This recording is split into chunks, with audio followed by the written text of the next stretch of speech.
Yo.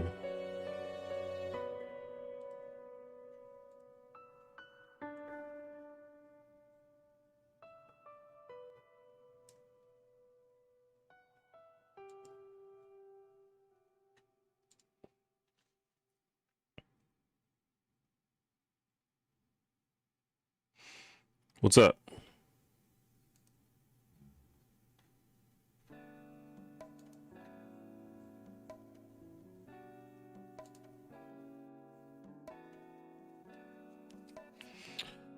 Welcome to the stream. Can everybody hear me?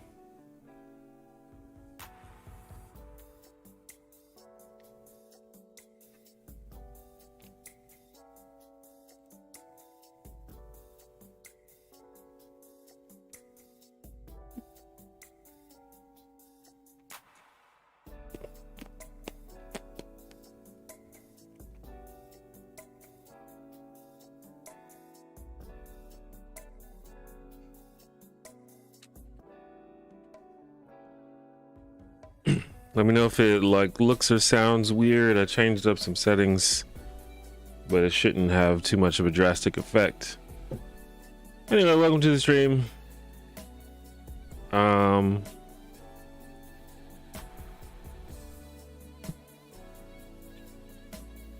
What's up, Emma D? Thanks for becoming a homie of the channel.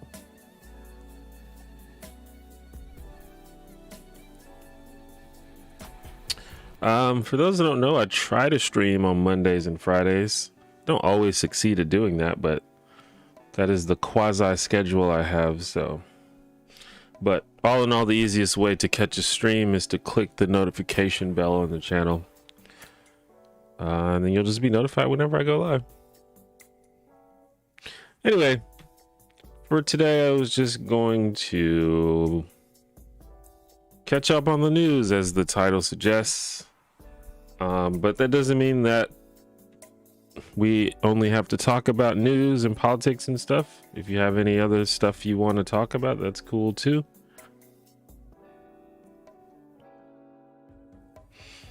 But I'm pretty much always behind on the news. Like maybe like a couple years ago, I like made a choice to just stop sort of like aggressively following the news because it was often pretty depressing. I feel like that the levels have gone down slightly since Trump's not the president anymore, but you know, it's still America. So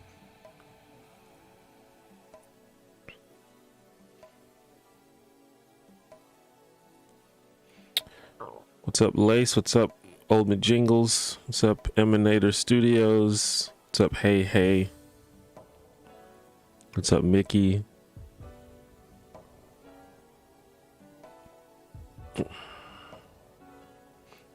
What's up, Alex? What's up, Window? Is my room green? It appears so. It's green because of the light, though. It's not like painted green.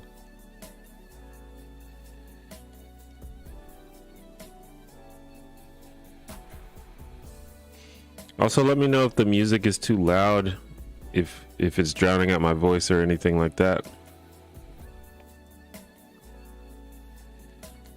One day I'll have like a stream producer that can help me fucking stream properly, but that day is not today. You said you had a single mom but a dad who tried to be in your life. Divorce, military. Both, but mostly divorce.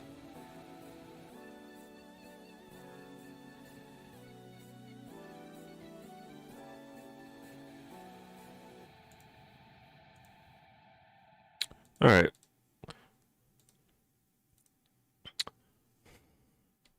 A lot of this is also just to, a lot of people seem like overwhelmed in terms of like trying to stay informed and follow the news. But really, you know, just fucking, you know, just read articles. It's fine.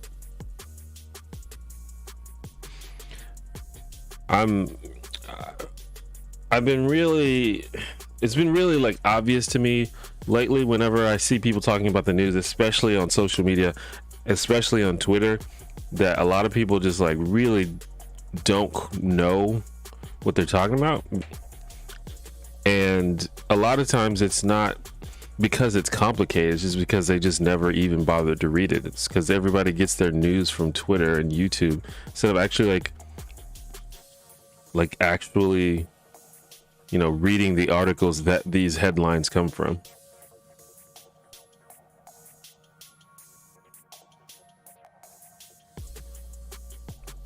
The mic is too loud.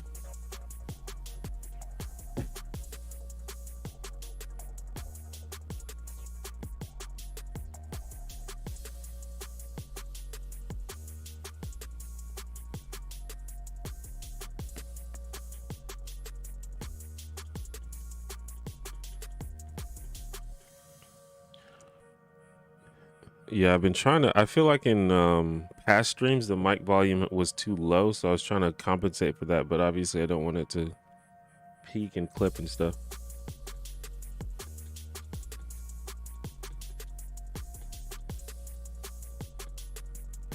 Also, I like changed like some compression settings and stuff, which might affect it.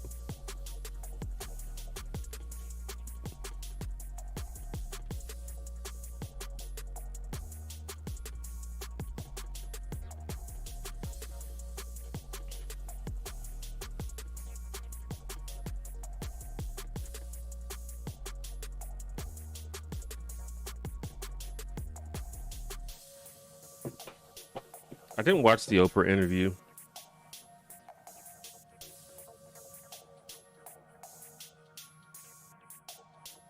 What's up, Kat? Does Alabama legislature have any bills in the pipeline like the one in Georgia regarding absentee voting? Not that I know of, but they don't really need to. Alabama is, at least on the federal level, Alabama is very, very Republican, and there's kind of no danger of them losing that.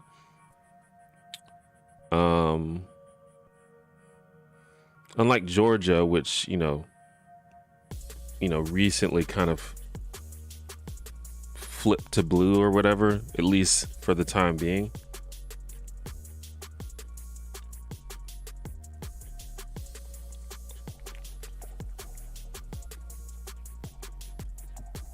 I feel like Twitter is one of the worst mediums because you have to be quick, you have to be on top of your stuff, and you need to know everything in a political discussion to not get ratio.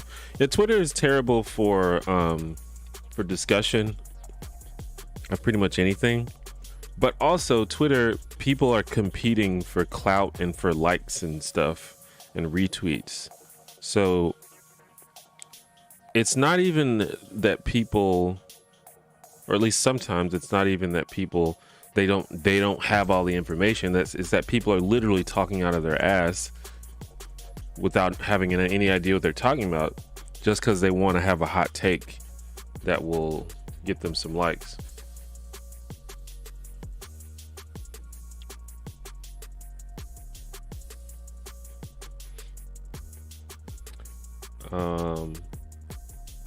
There's a bunch of ads on this site.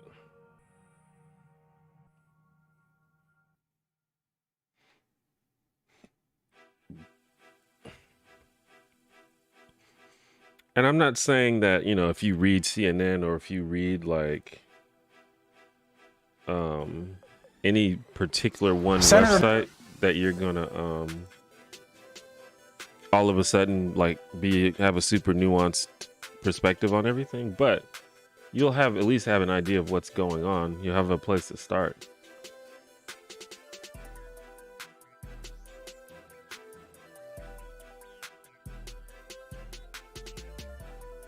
If you follow conservative news, Dr. Seuss is canceled. Yeah, apparently you can cancel yourself now by taking your own content, by removing your own content.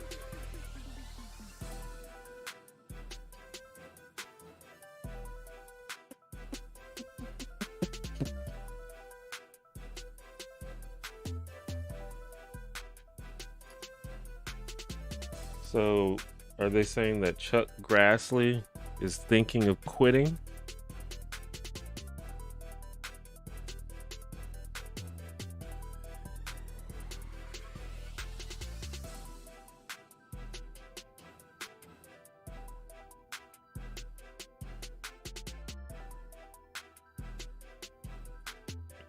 So I'm gonna have to do something about these auto-playing videos. I didn't even think about that.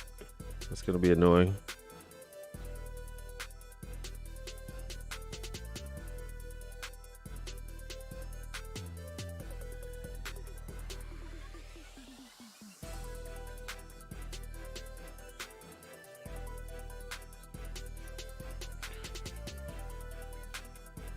Apparently a bunch of Republicans are gonna retire.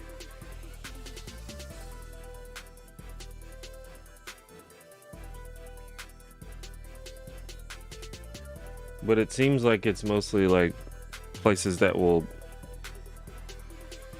probably be replaced by new Republicans rather than Democrats.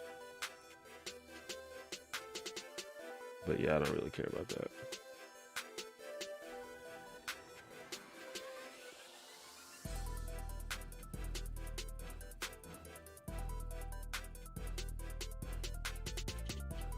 Yeah, it's 5 p.m. here as well.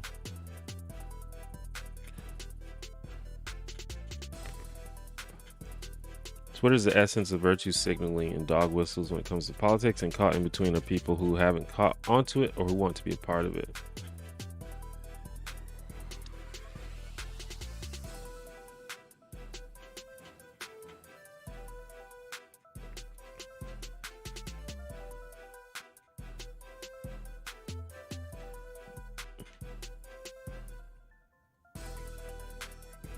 The problem with people that use the word cancel culture is they call everything cancel culture and even call content creators putting warning labels on their content cancel culture. Yeah, it is definitely a very abused term. I made a video about that.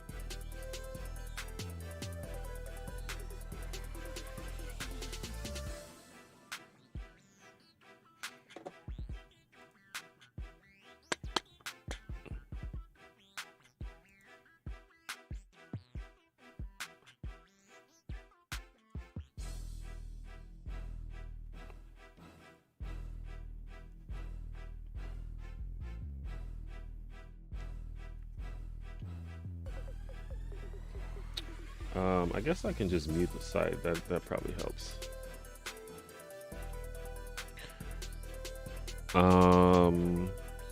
I think it's surprising that Alabama kept a statewide mask mandate while Mississippi rescinded ours. Wish us luck. Yeah, I think our governor is in a weird position where I think she understands the right thing to do, but she also understands that it's Alabama.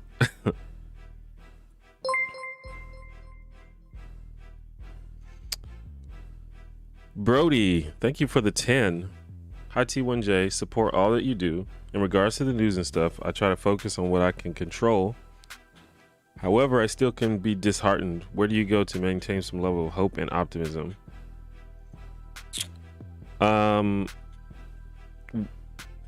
Well, I think that, I mean, it may just depend on your nature as a person. I think I'm a naturally sort of positive and optimistic person. But I think you just kind of need to go out into the world, get off the computer, get off the internet, get off the device, get off Twitter. I think if you spend so much time on social media, I'm not saying that's what you're doing, but this is what applied to me. When you spend so much time on social media, you forget that people in the world are not, I mean, everyone is not a lunatic. Most people aren't lunatics. If you go out into the street, out into the world, at least in my experience, not everyone's perfect, but most people are polite. Most people are just trying to get through the day. Most people will hold the door for you.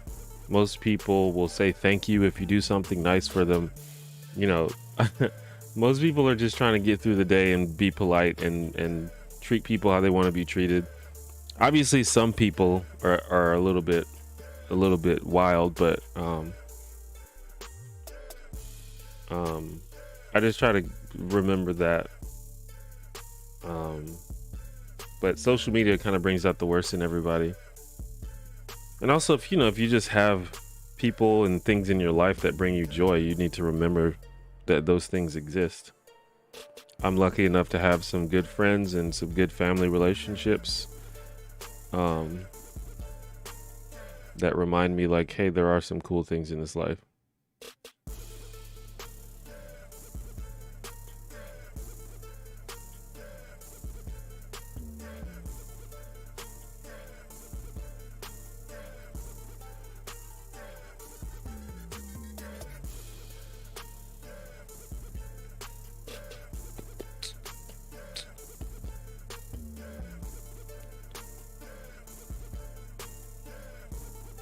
Fact check. Prisoners also got relief checks from the pandemic bills Trump signed and Cotton voted for.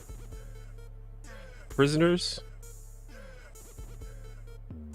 Are they saying that that's a fact, or that it's not a fact? I didn't even know that people were saying that.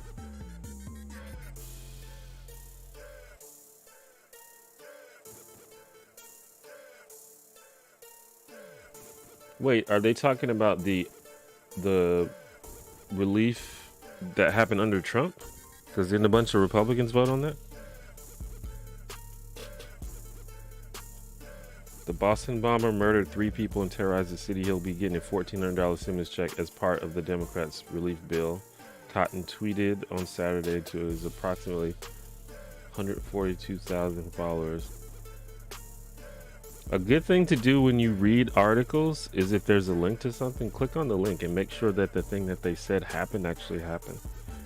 Because a lot of times what news articles do is they'll link to something as a source for their claim, and it'll be like a very dubious connection to the thing that they said.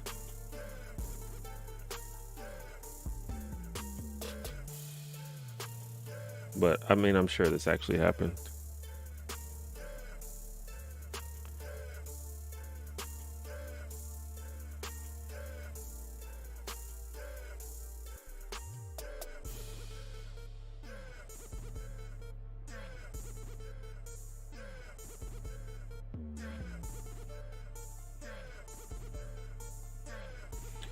Tweet a similar message about Dylan Roof. How will sending stimulus checks to murderers help solve the pandemic? This is like his thing. He keeps complaining about it. But Cotton's attack left out a highly relevant fact. My favorite thing is when news sites link themselves as their sources. Yeah.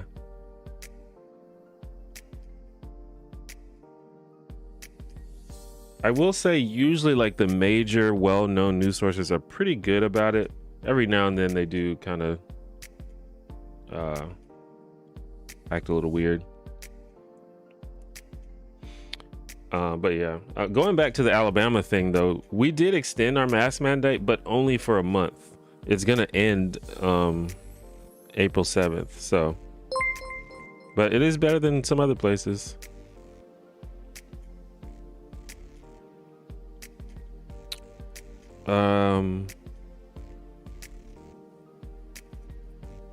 Zane, thank you for the 5. Should those checks be given to those incarcerated? I don't know. I never even thought about that being a possibility. I'm gonna read this article in a sec and see what they have to say about it, and then maybe that'll give me a little more perspective.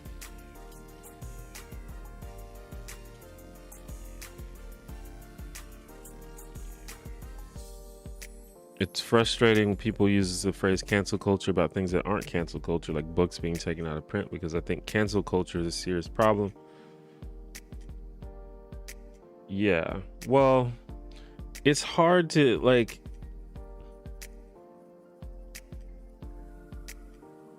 there's like a combination of this sort of like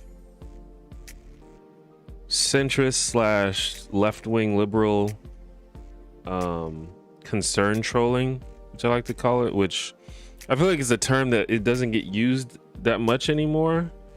But you know, the concern trolls there are other people that's like, yeah, I mean, I'm on your side, but I just have some concerns. And then there's this like the conservative outrage, which is like, I mean, I think is usually fake, or at least like it's spread from those with bigger platforms, and then it gets spread among the unsuspecting public.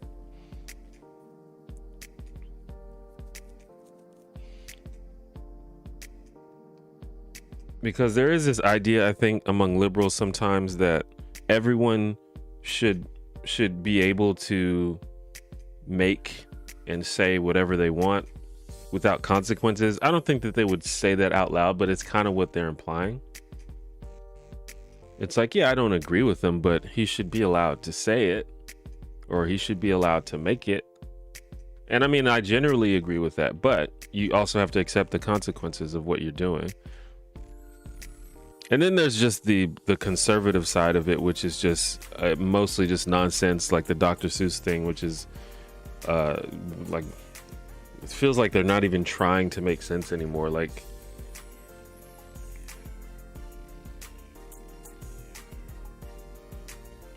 you know, this is their own organization, their own estate, choosing to remove their own content from print. And it's like, isn't it like 6 books that nobody's ever heard of? Like, it's hard to take that sort of stuff seriously.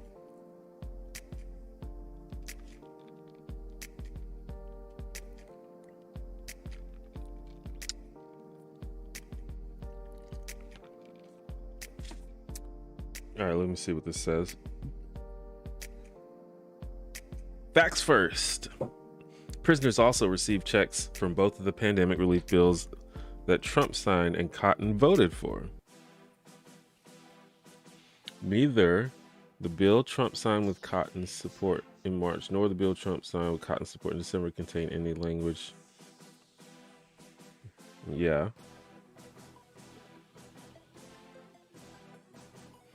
The Trump era IRS did try to prevent prisoners from getting money from the first bill, but tax law experts across the spectrum said IRS had no authority to do this, given that tax law did not exclude prisoners. Damn, they just tried to not give it to them. And the prisoners filed a class action lawsuit. I didn't know this. I didn't know anything about this.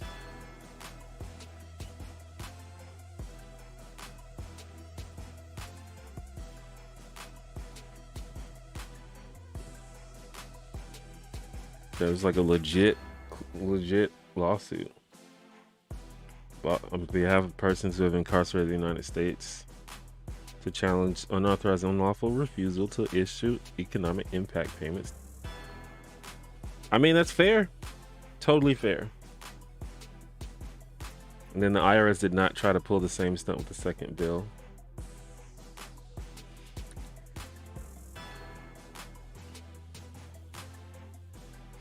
So this article, it's not even a fact check. It's just a dunk on Cotton. It's just basically showing that he's a hypocrite.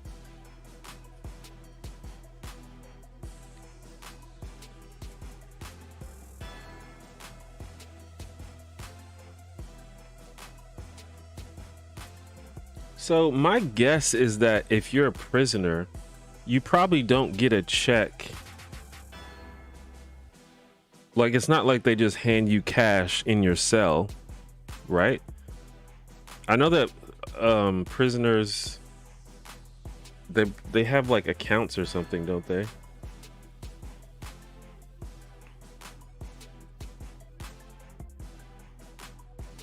Like, I would imagine that most of the money would be used towards their families and stuff, or other things that they have outside of prison.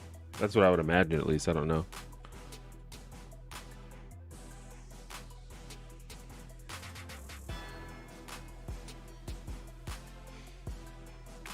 What is the Dr. Seuss thing? So, I'm trying to see if someone already answered. I don't think so. The Dr. Seuss thing is basically the Dr. Seuss estate, the people who own Dr. Seuss, I think it might be people in his family, but also just people who own his estate, decided of their own accord to pull certain books out of print because they had offensive and racial imagery, racist imagery. And if you know anything about Dr. Seuss, you know that back in the day, like he used to, he used to draw stuff with like racial stereotypes and like weird propaganda cartoons and shit. Like, I think he renounced it later in his life, but that was just kind of a thing that he used to do. And so there's like these random books that no one has ever heard of that the estate decided to pull.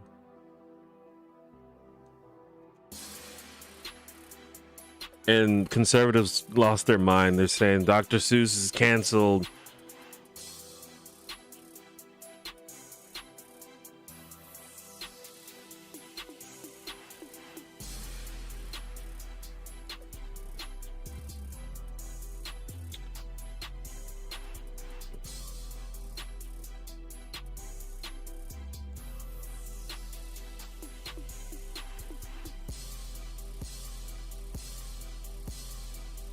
Oh, this is a video. I don't want to watch a video. But that's kind of the main thing. Some people think that the Seuss estate did it on purpose, basically using conservative outrage for their own benefit. By getting themselves in the news for this, they know that conservatives always respond in a weird way, and I think it actually has resulted in them selling more of their other books. Because some people actually don't understand that it's only certain books. I'm not going to turn the sound on, but there might be something you see here. Like this one is kind of like, racist towards Asians. But it's not like, as far as I know, it's not like The Cat in the Hat or Green Eggs and Ham got pulled. It's like lesser known books.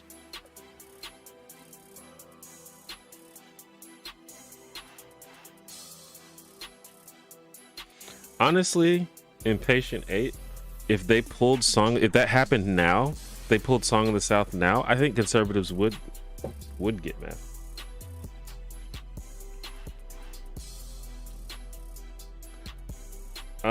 But yeah, going back to the prison thing.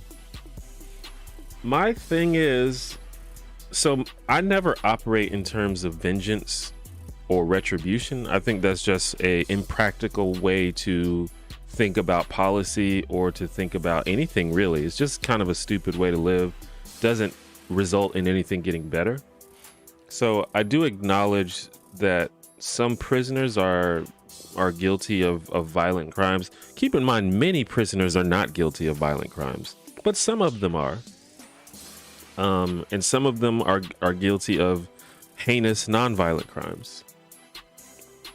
However, I think that prisoners are still human beings, and I think they still have rights, and I think there's still ethical ways to interact with prisoners,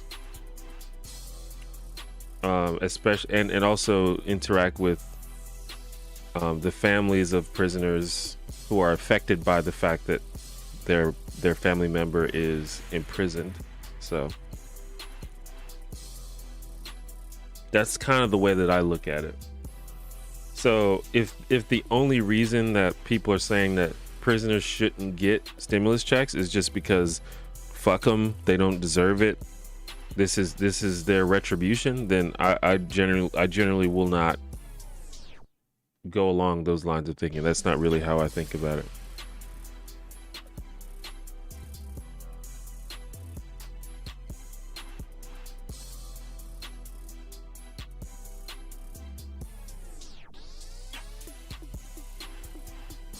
What happened with Dr. Seuss is the exact opposite of cancel culture, in that removing those 6 books actually helps keep his work going on.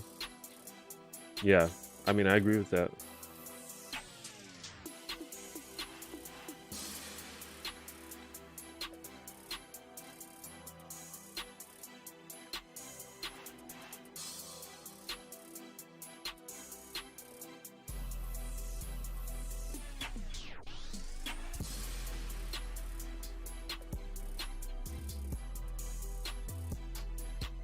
Ooh, CDC releases highly anticipated guidance for people fully vaccinated against COVID-19.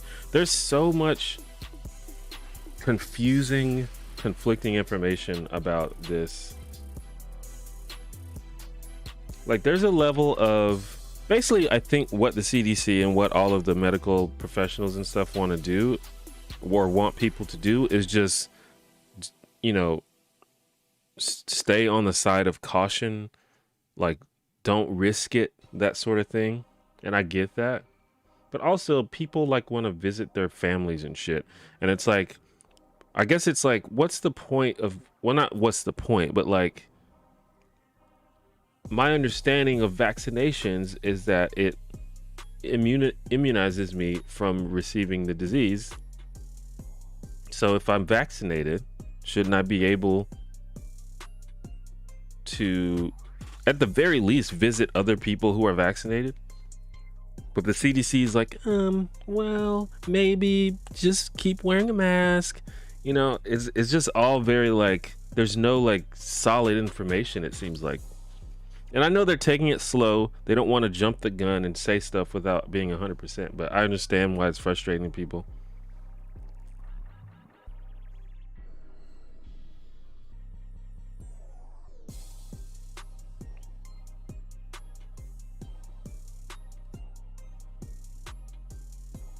If someone robbed me and went to prison and then someone came to me and was like, hey, do you want to deprive this person of their full legal rights? I can't imagine being like, sure, go for it. Yeah, me neither, but I definitely know a lot of people would.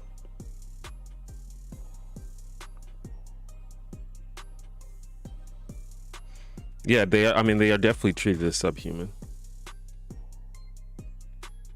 And there are groups and organizations fighting for prisoner rights and prisoner reform, especially when you consider this. And another layer to this, what I already kind of got at, is a large majority of the prisoner. Oh, I don't know if it's majority. It probably is majority though, but I don't want to say it without knowing it. But a large segment of prisoners in the United States are guilty of non-violent crimes, often drug crimes.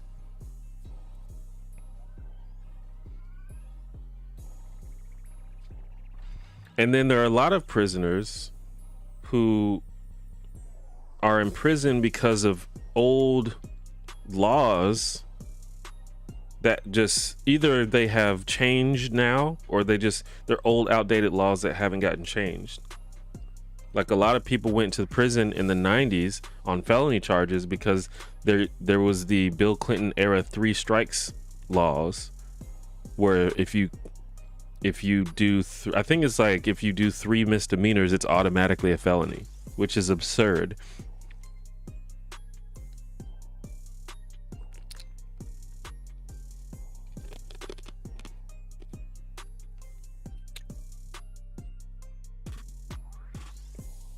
I think you can still transmit the virus even if you're vaccinated. Yeah, from what I understand, the main thing that the vaccination does is prevent you from getting sick, but it may not prevent you from actually getting the disease and or spreading it. But I was just kind of saying I understand why people are frustrated, and I'm interested to see what the new guidelines are, which I'm going to read in a sec.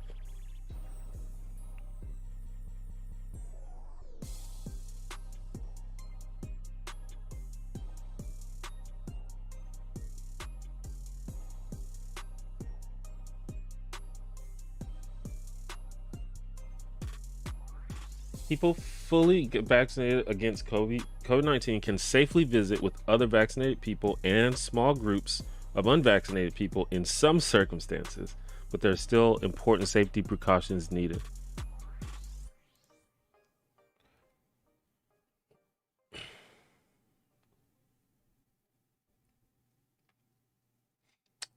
CDC defines people who are fully vaccinated as those who are 2 weeks past their second dose of the Moderna and Pfizer COVID-19 vaccines.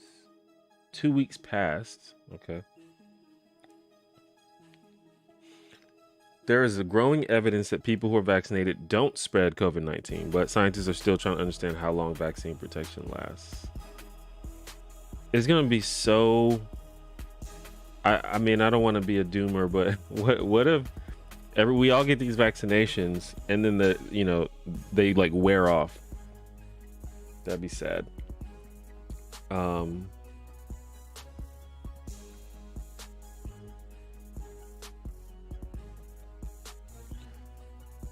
The level of precautions taken should be determined by the characteristics of the unvaccinated people who remain unprotected against COVID-19. Has anybody here been vaccinated yet, by the way? I have not been vaccinated.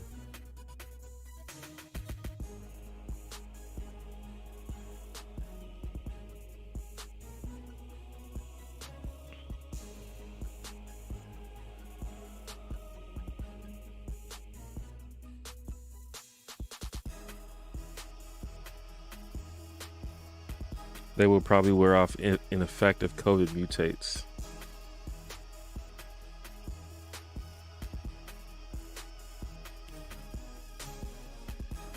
In my country, they're saying that even after less than 30% have the full 2 doses, there will still be pretty strong, or greater than 30%, sorry. There will still be pretty strong restrictions. I'm fully happy to follow experts, but I don't really understand that plan.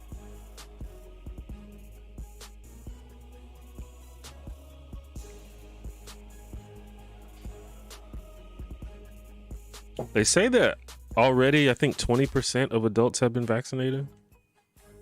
And we're supposed to be, in the United States, at least, we're supposed to be fully vaccinated by May. That's the plan, at least. So that's the goal. That would be sick if everyone was vaccinated, because my birthday is in May. I'd actually like see people.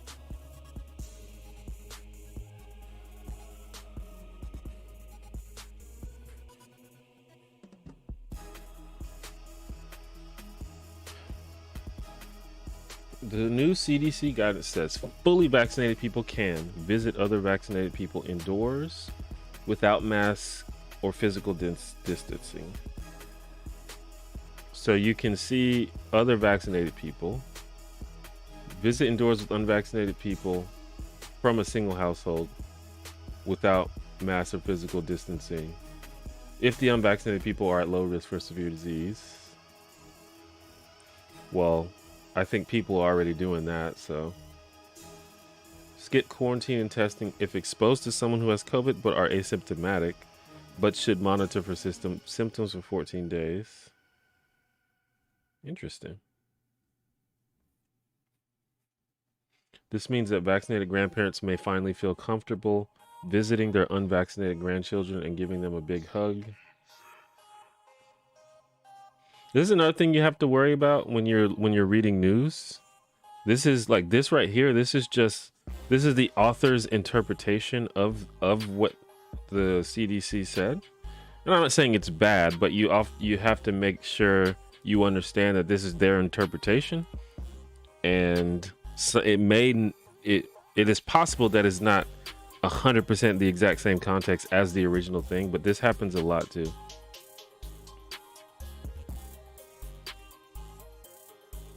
Like I don't, at least in this moment, I don't think that this author is like attempting to mislead anybody.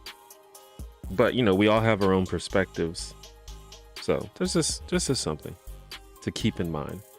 And I say these things because a lot of people, like, I get a question all the time. It's like, how do I stay informed? How do I avoid misinformation?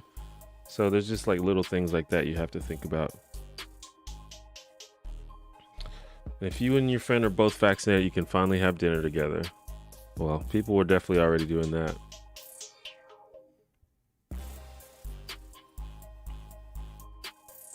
People who are fully vaccinated still need to take precautions in many scenarios. Guidelines say fully vaccinated people must wear a mask and keep good physical distance around the unvaccinated who are at increased risk for severe COVID-19. Wear mask and physical distance when visiting unvaccinated people who are from multiple households.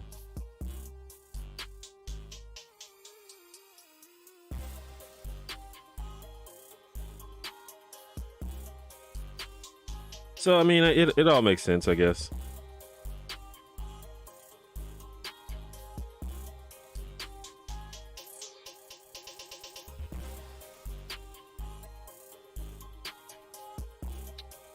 I'm struggling with family in my life suddenly becoming anti-vax. No idea how to address that, to be honest.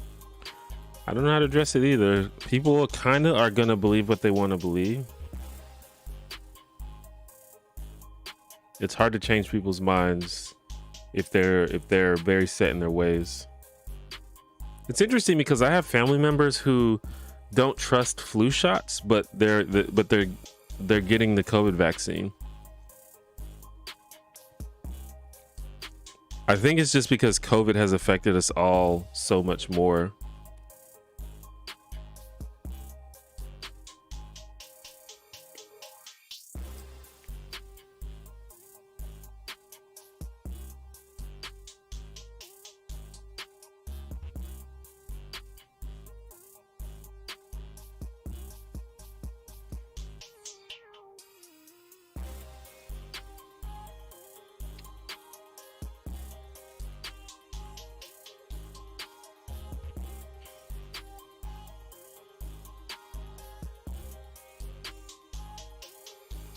So the vaccinated can't yet throw a big end of the pandemic party or hang out over cocktails at a crowded bar. Keep wearing that mask at the grocery store, and if your neighborhood holds an in-person meeting, don't go hugging those you haven't seen in a while.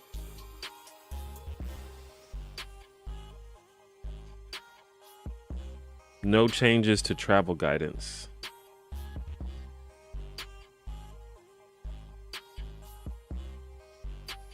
So yeah, I mean, nothing too shocking.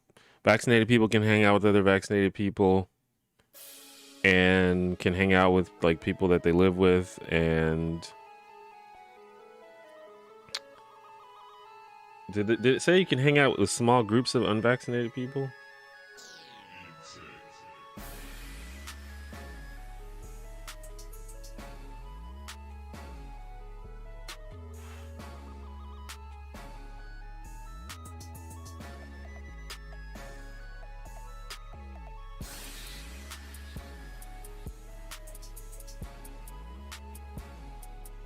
Or does it just say from a single household?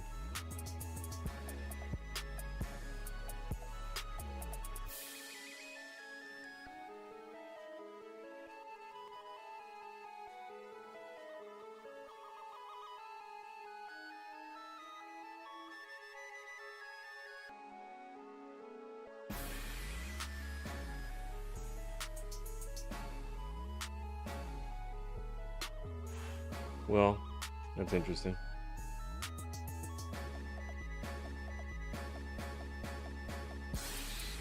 I don't know a whole lot about the Amazon unionization efforts in Bessemer or anywhere really.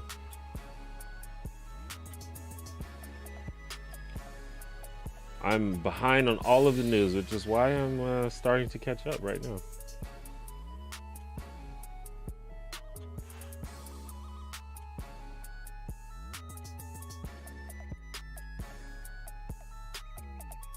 All right, Emanator, thanks for checking out the stream.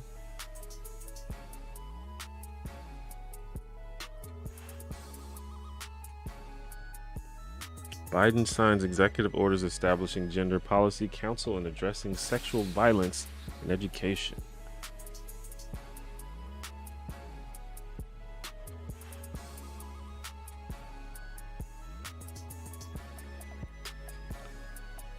President Joe Biden signed 2 executive orders on Monday, which is today, right? Yeah. To establish the White House Gender Policy Council and address sexual violence in the education field. Sounds like more symbolic gestures than anything.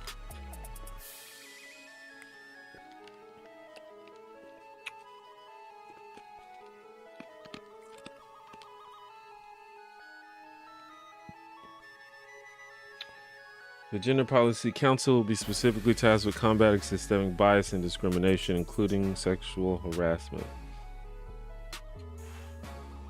This council's broad scope skews tackling. Is this just in the government?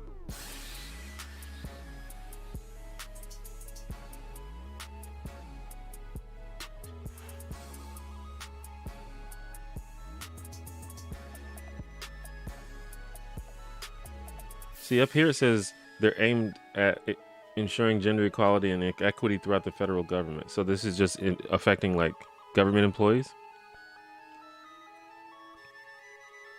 The executive will require the co-chairs of the council to submit to the president a government-wide strategy to address gender in policies, programs, and budgets, and at an annual report to measure progress on implementing the strategy.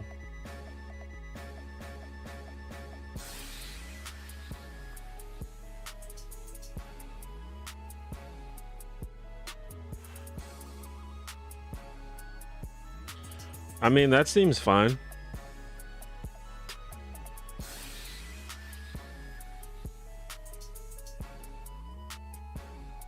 White House gender policy: ensure we build a more equal and just democracy by aggressively protecting the rights and unique needs of those who experience multiple forms of discrimination, including people of color, lesbian, gay, bisexual, transgender, and queer people, Reynoso said. Oh, so it's even intersectional?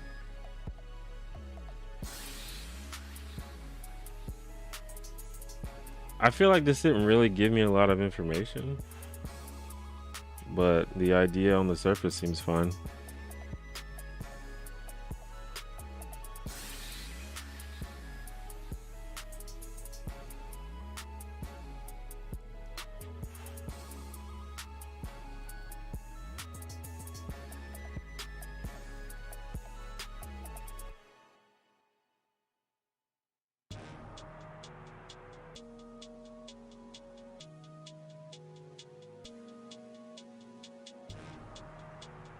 White House Council on Women and Girls. Is that something that already existed? So is it just the same thing as this old thing?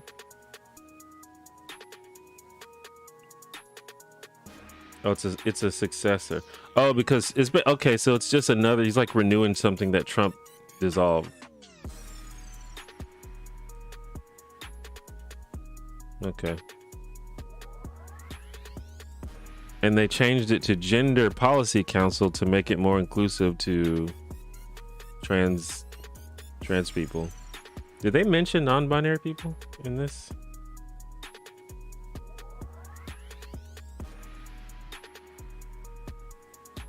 Lesbian, gay, bisexual, transgender, and queer. I guess they said queer, which is the catch-all term, I guess.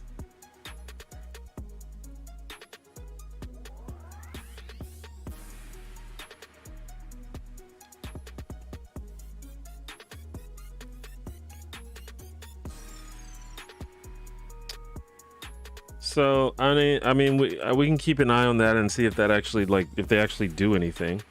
I'm not sure what they did under Obama.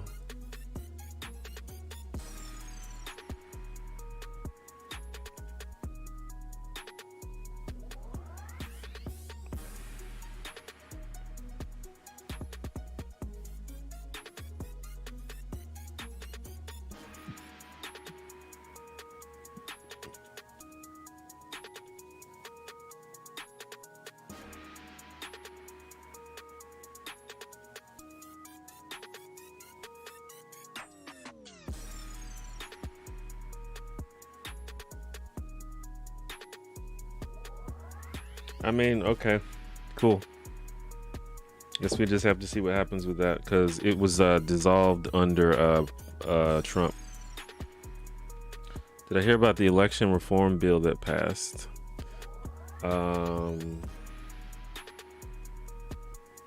Which one? Like a federal election reform bill?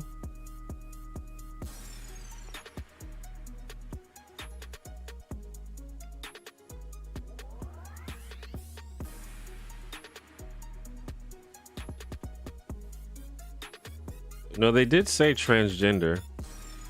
They just don't specifically mention non-binary people, but they say lesbian, gay, bisexual, transgender, and queer, which I think implies non-binary people, but they probably, I mean, I think it's very conspicuous. Or maybe they just know the letters LGBTQ, so they just wrote it instead of said the letters. But on the whitehouse.gov site, they use the full acronym LGBTQI+. which I think actually there's now most people say LGBTQIA plus. Is that right? Which, listen, it's too long. It's not. It's a bad. It's a bad initialism. I understand we're trying to be inclusive, but we got to get the messaging together. That's why queer, I think, is a good word.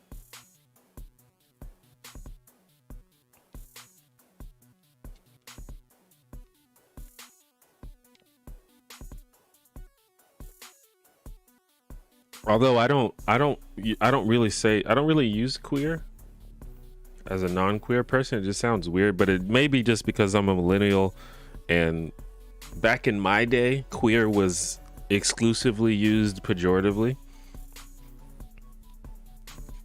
So it kind of sounds weird to me coming out of my mouth.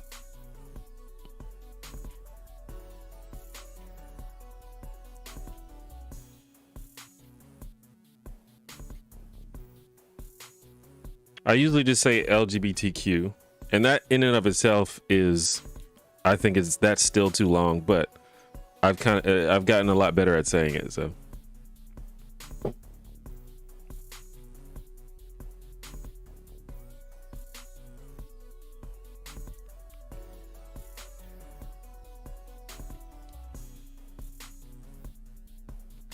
yeah, it does seem like queer. Maybe I should just get used to saying queer, because I feel like it's become more acceptable. But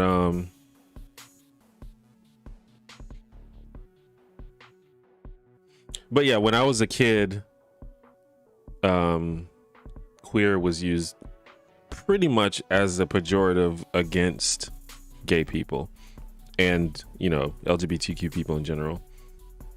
But that does not seem to be a thing anymore, really, except from like probably like older shitlords.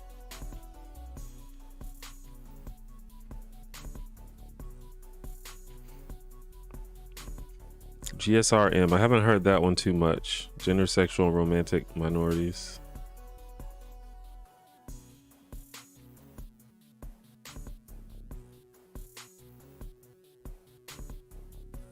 But I don't want to talk too much about that because it's not super my lane. But that's just kind of how my initial thoughts.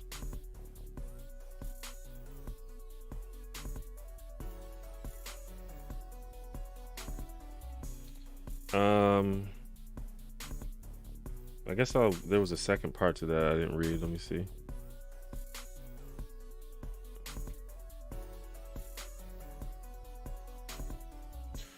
Other executive orders aimed at advancing policies to guarantee education free from sexual violence. The order will direct the Education Department to review all of its existing regulations, orders, guidance, and policies to ensure consistency with the administration's policy that students be guaranteed education free from sexual violence.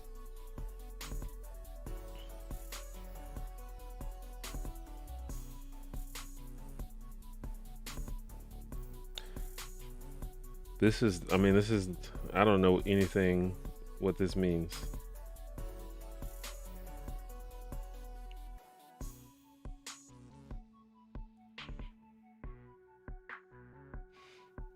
But I don't know. I have no idea what this means.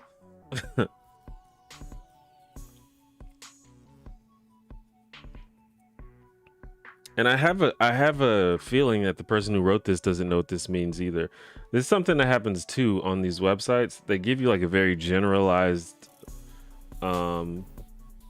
analysis, but they don't elaborate because they don't really know what it means either. They just know what they've been told.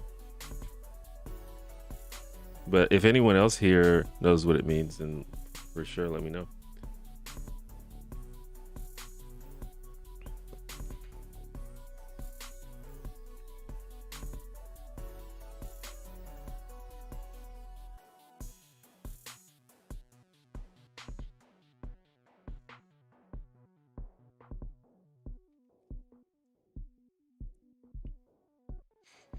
It is good to, I mean, I think it is useful to be important, to be inclusive to different groups of people.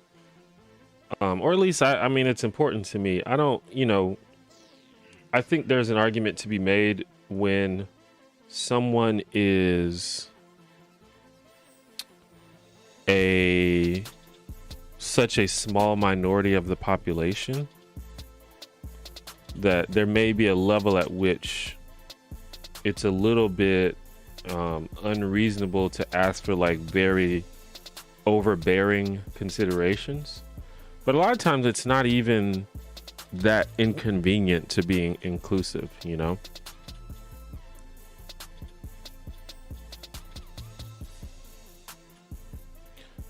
Like, for example,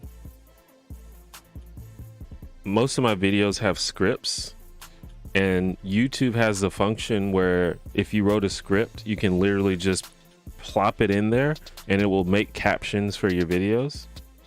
So it's like, if you had to sit there and type captions out, that's a lot of work. It's kind of inconvenient. But if you can just plop a script in there, that's easy. There's literally no reason not to do it. Also, if you're in a position where you make a decent amount of money from what you do, you can get caption. You can pay for professional captioning services, and it's literally like $1 a minute or something.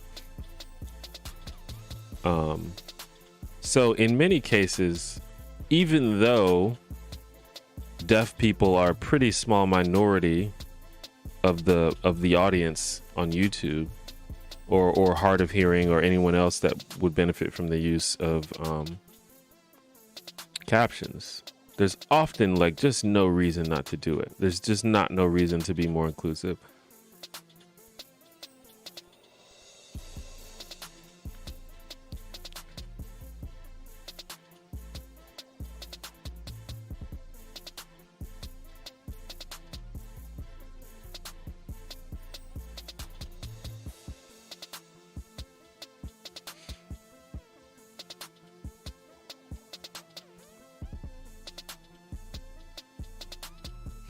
Yeah, I guess the executive order, and that's another thing. Executive orders themselves are often very general and non-specific, and it seems like that's what's happening here. But I'm okay with any kind of reevaluation, especially if it's something that's designed to result in less harm to people.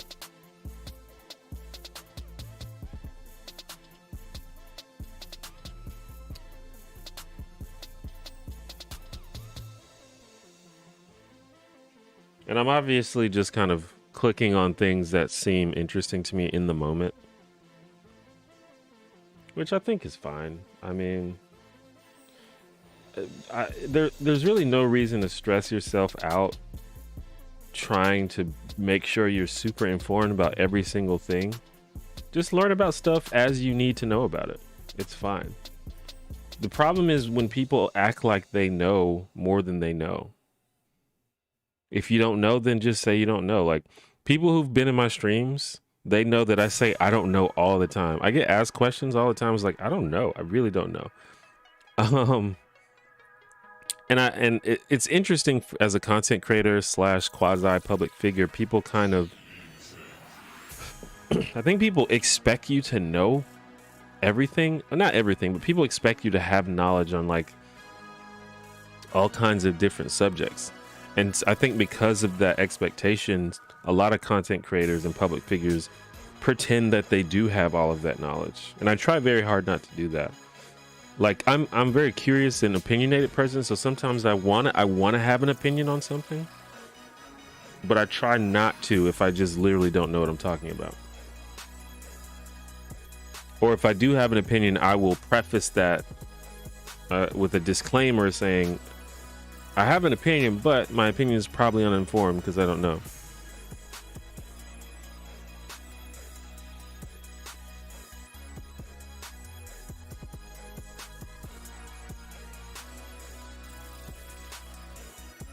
And what I found is that, and the reason I say that is because when I do, you know, go back and look some of this stuff up that I didn't know about, I go look it up. And then I realized that all these people that I saw talking about it, half of them just completely don't know what they're talking about. They're just like saying stuff that's like demonstrably incorrect.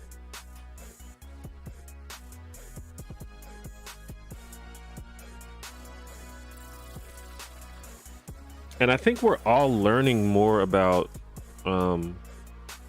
politics and how all this stuff works anyway.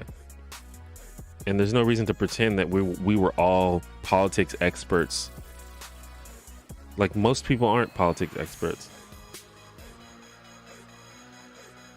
It's not just deaf people. As a non-native English speaker, I appreciate having captions. Yeah, that's true also.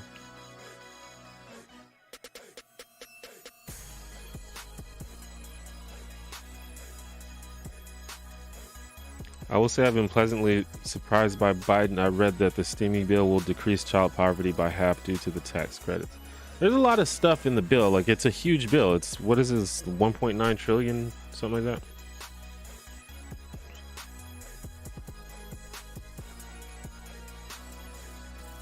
I really think that Biden is just kind of covering the basics right now, and we'll really see what he's really about as things go on. And not just him, but just like his whole administration and this Democratic controlled Congress. But there, you know, there's some people on the internet that are just basically determined to discredit everything that Biden and this administration does, because they put so much effort into convincing everybody that Biden was a horrible choice. And I've said many times that Biden was nowhere near my first choice. But I also said that we can try to work with this, and we can get some good done with Biden. I think we can. But like, I remember these memes. Like 2 weeks after Biden became the president, they were like, "Hey, where's the stimulus package that you promised? You said you'd get it out day one."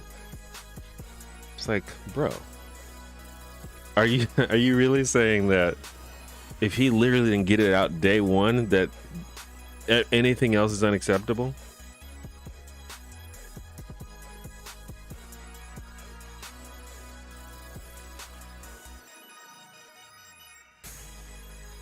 I mean, we can look at a lot of the stuff in the bill in a minute if you want. See you, the Gadfly. Thanks for just stopping by.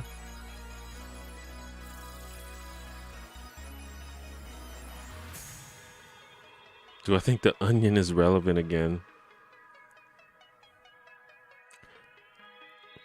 It's interesting that the Onion, it seems like the Onion would have so much content during Trump.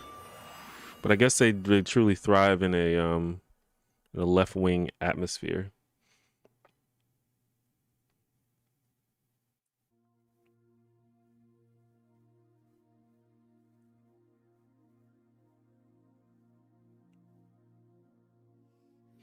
And I don't know. I don't want to go too hard. I don't ever want to sound like this sort of like both sides kind of person. But like with conservatives, it's like it's expected. It's like, yeah, conservatives are gonna trash Biden. They're gonna say he's a socialist. They're gonna say all this really ridiculous stuff. But it's like people on the left that are being weird. And it's like, how about we like try to move at least a few steps forward? Yeah, there's a ton of stuff in the stimulus bill. Or it's not even like the stimulus is part of the coronavirus package. There's a lot of other stuff other than the economic stimulus.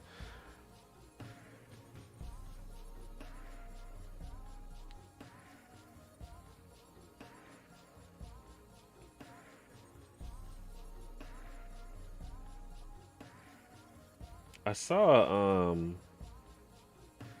yeah, I guess we'll look at this. I saw a more organized list of all the things in it. So yeah, the Senate revise the bill. Seems like the main thing they did was lower the income cap, I guess, for eligibility.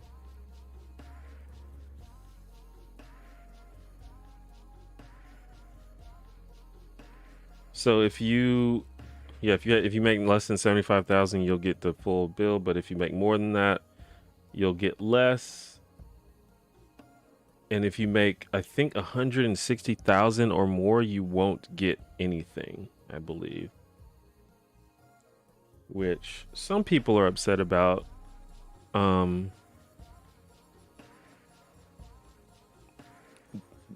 It sucks for people who have kids.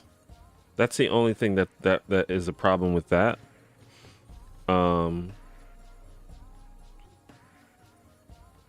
If you make like if you're a couple that makes 150 or $160,000 a year and you have like 4 kids, you could probably still use that payment. John Heavenside, thanks for becoming a homie. David Fisher, thanks for becoming a homie. I don't know if they're in the chat right now. Sometimes it's people outside of the chat just watching videos and stuff, but thanks for joining. Thanks for supporting the channel.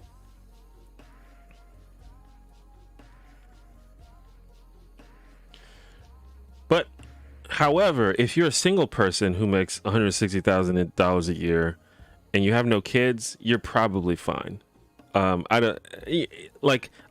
okay with upper middle class people getting the stimulus payment, but I really don't think they should be complaining if they don't get it.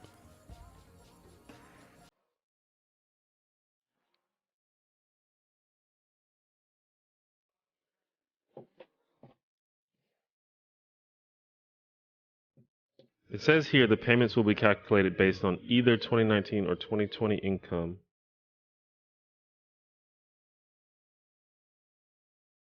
Oh, another thing is adult dependents would be eligible for the payments. That's interesting. I didn't know that.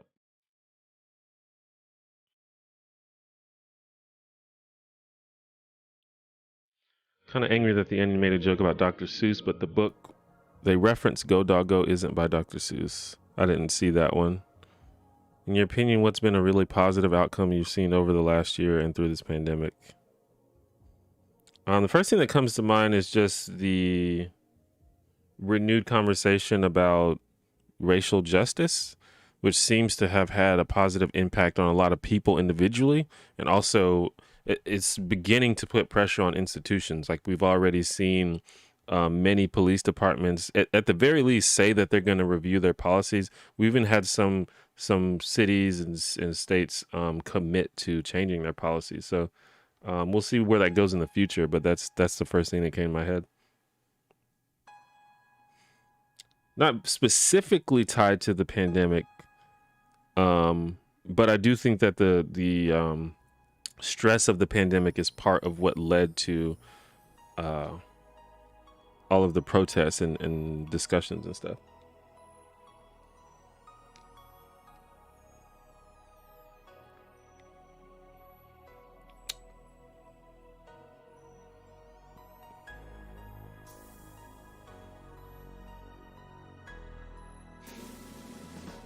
So yeah, this is just saying that the $15 an hour did not pass, which I think anyone that was being serious would not expect it to have passed. And honestly, and this is, I don't know, I think maybe the leftists might find these kinds of takes annoying, but I don't think that this Congress is going to get $15 an hour passed. We've already seen that some people, like I think even Manchin and some other people, were like maybe $10-11, but I don't know about 15. Maybe the Democrats should just start by trying to get $10-11 passed, because I don't know how they're going to get $15 an hour passed. There's even though they have a majority, there's still too many Republicans and there's too many moderate Democrats that don't want it. And this is just how you have to do politics. You have to be practical. You have to figure out what you can do. You have to get those small steps forward.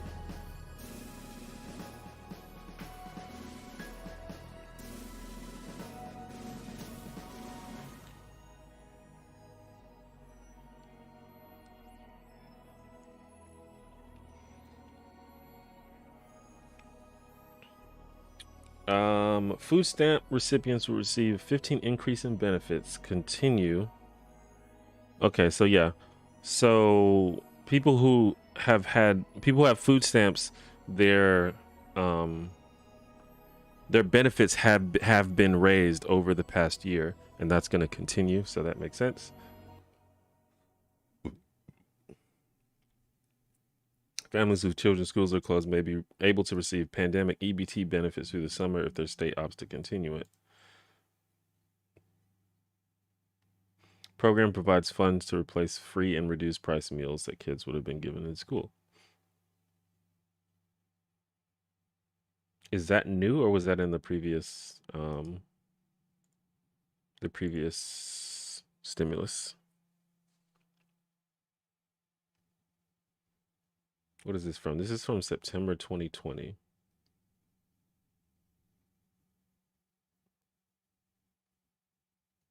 Okay, so this is an old one that they're renewing.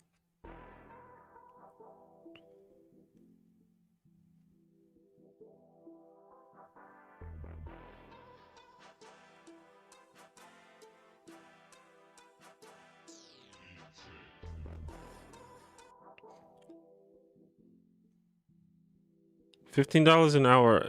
I mean, it's not a compromise though. It's a compromise between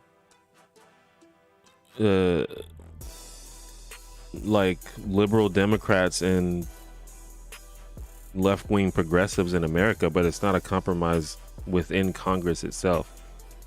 And within Congress itself, it's a pretty huge step.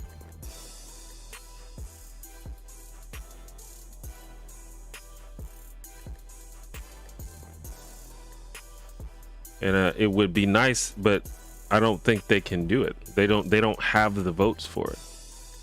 So they're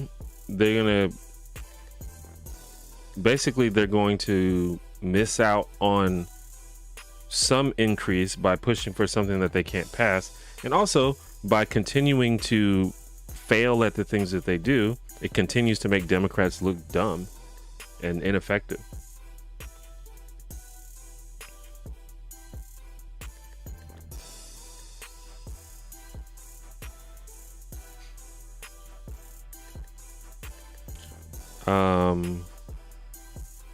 All right, Sharon, thanks for checking out the stream.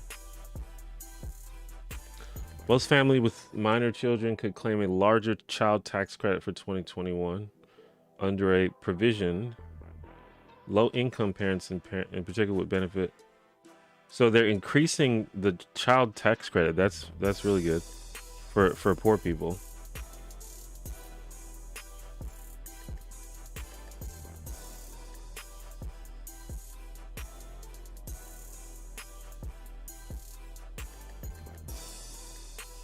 Plus, households could receive payments monthly rather than a lump sum once a year, which would make it easier for them to cover their expenses. Families paying for child care services could receive some additional aid. So it seems like they're doing a lot for parents, people who have children, especially like poor people who have children.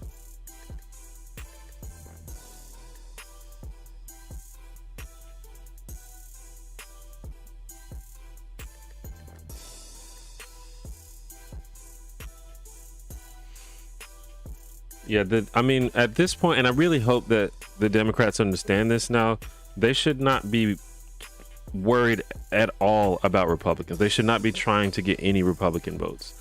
But they do need to find something that they all can agree on. That's the problem. And the problem is there are still too many moderate Democrats. But that's just the world we live in right now. It's like, do you want just a bunch of bickering liberals that get nothing done, or do you want a little bit of positive change and then we'll try to go from there.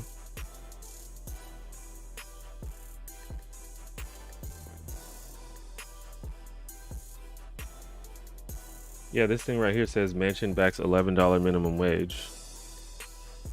One thing I will say is that Joe Biden himself is in favor of the $15 minimum wage, and I think that's a big deal. And perhaps Joe Biden can help convince some of the more moderate Democrats.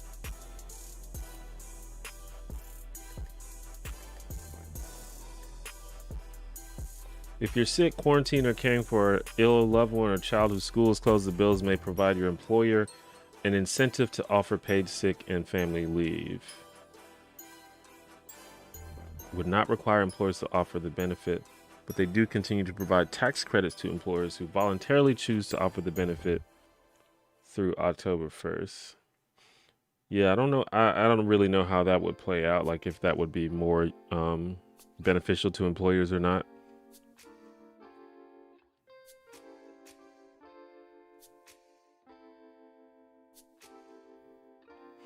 More Americans could qualify for heftier federal premium subsidies. I know right now, I don't know if this applies to everyone, but right now my health insurance premium is lower than it would normally be because of some kind of one of these bills. I don't even know.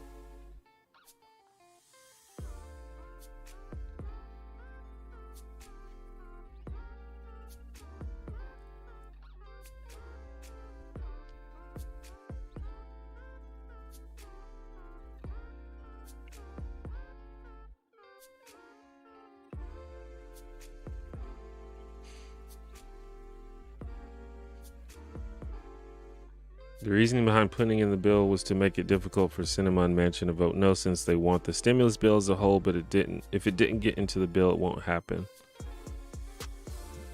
That's interesting. I didn't really think about it that way, because to me it seems like putting it in the bill threatened the stimulus bill. Like, to me, I feel like they should have not reached for this thing that was likely not going to happen. And also the debate over it would delay or kill the stimulus bill. Such a hard balance for what feels just the right thing to do and the obvious solution and what can realistically get done. Yeah. I mean, yeah, for sure. You know, I think we've all got our ideas of what the ideal situation would be like, and we all wish that they just kind of got their act together and made some major changes. But I'm of the mind that there are real people out there in the world. There's human beings out there that need some assistance and need a lot of this stuff to happen like now. Like they're not waiting for us to elect the perfect progressive or left-wing Congress. We don't have time for that. So I think any positive changes we can do, that's what we need to shoot for. If it looks like we can get something big done, then yeah, let's go for the big thing. But if it's obvious it's not going to happen, that shouldn't be the primary agenda right now. Sometimes we see little angles that we can come at as like, oh, we can get something big done here and we should go for it. And we might disagree on if that thing is indeed possible. Like, as time goes on, a lot of these things seem more and more possible. The popularity of people like AOC and Bernie Sanders, it's like, hey, maybe this country is ready for a lot of those very progressive steps forward. But you just got to be practical. And you know, I don't have all the answers. I could be wrong about a lot of this stuff, and it's worth talking about. But that's kind of the general idea of how I feel. Didn't Biden explicitly say 15 an hour wasn't happening? When did he say that? As far as I know, Biden, I mean, maybe did he say that like a long time ago?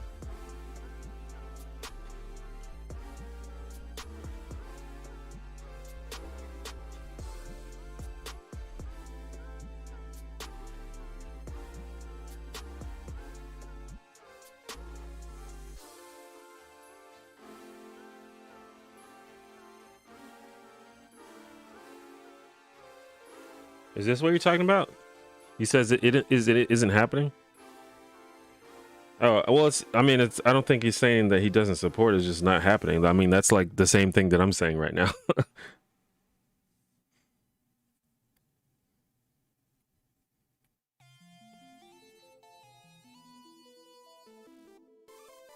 Yeah, it doesn't look like we can do it.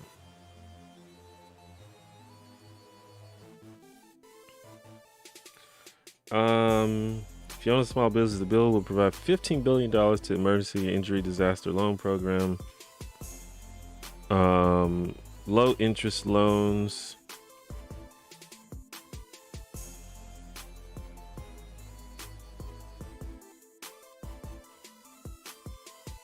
So I looked into a lot of this stuff because I technically own a small business. It's pretty much just me, but it counts. But I don't want a loan. I don't want to pay people back. I don't want to owe them money. And also, I haven't really been negatively impacted business-wise by the pandemic. And you kind of have to prove that you have if you want to get any of this money. So I don't think I can apply for that.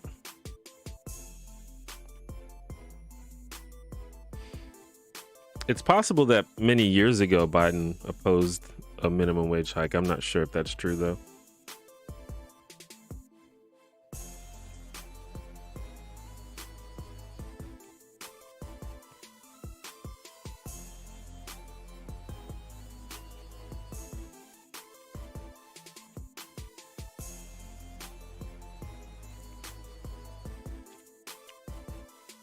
By the way, that's another thing.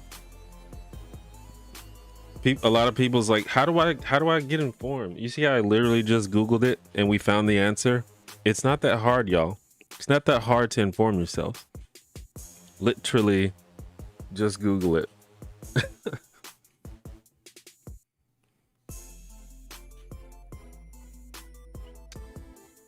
So yeah, that's basically, I mean, I think there's more specific things in the bill, but those are like the major things, I guess.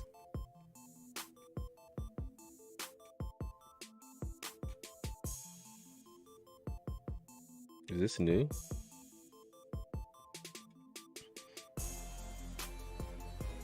A record Joe Biden shouldn't be proud of. This is The Point with Chris Silissa. Yeah, he's delivering a speech. I hate speeches. Is it just me? I hate watching presidential speeches. They're always boring and it's like I don't care. But it's a good way to kind of know where their heads are at. Or at least where they want you to think their heads are at.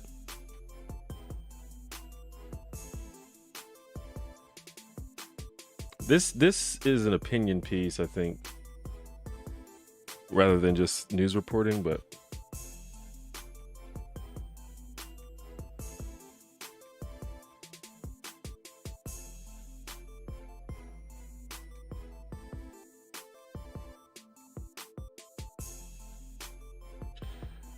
yeah, apparently Biden has waited longer than any president of the past 100 years. Oh no, behind his 15 most recent predecessors in terms of the length of time that it has taken for him to do a solo press conference. The response from the White House is he takes questions from reporters in informal settings and he is laser focused on the country's response to COVID-19. I mean, to be honest, that's kind of fair. Not many of the other presidents had to deal with the pandemic. Although, some of them were involved in like wars and shit, so I don't know.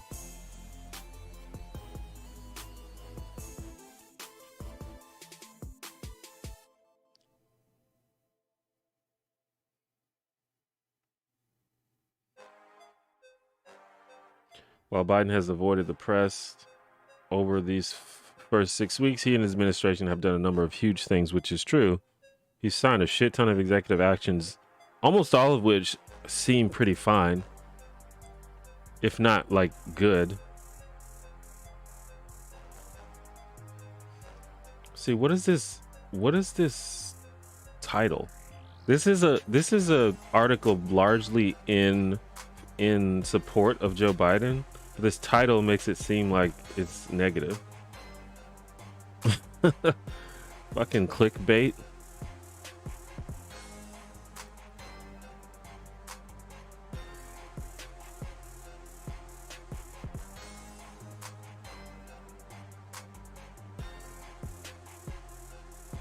I'm just trying to see if there's anything else that I want to click on. Oh yeah, the Supreme Court case. I haven't looked at this.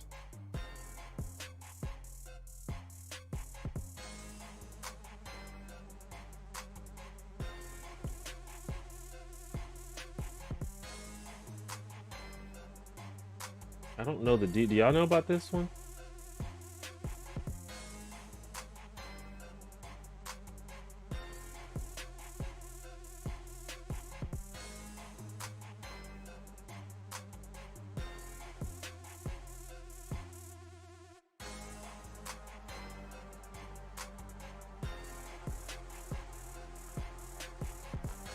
Yeah, this is not what I'm looking for. Why did this link to this?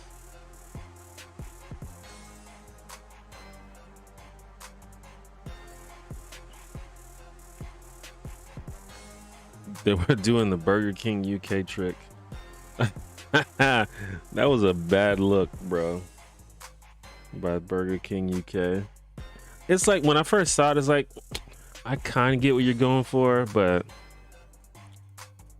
to quote the kids, this ain't it, chief.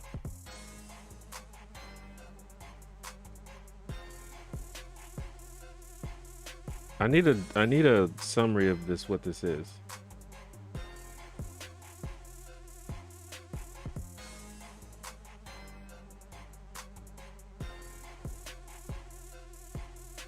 LexisNexis. All right, I can't read that one.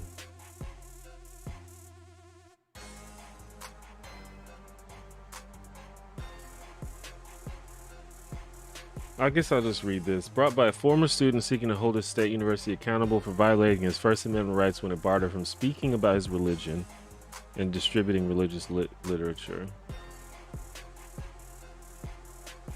Oh, so it wasn't... Okay, so they revived the lawsuit.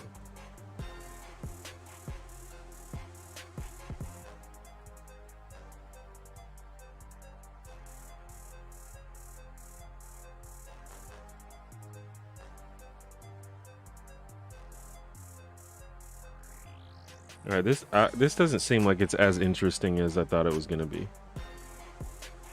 He said the dispute... So they weren't even... they weren't even voting on the case. They were voting on whether to revive the case.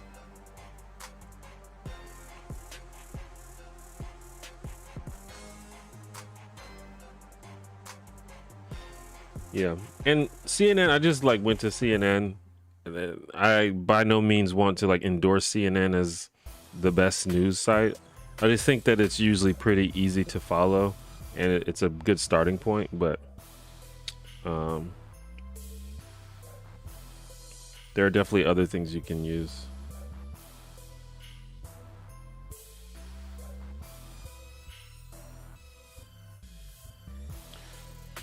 In 2016, I won't even try to pronounce that.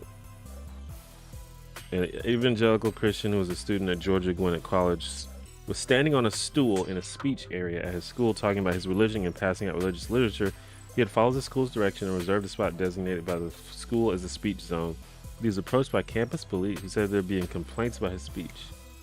The officer said the space did not allow open-air speaking and that he violated the school's code of conduct because his speech constituted disorderly conduct.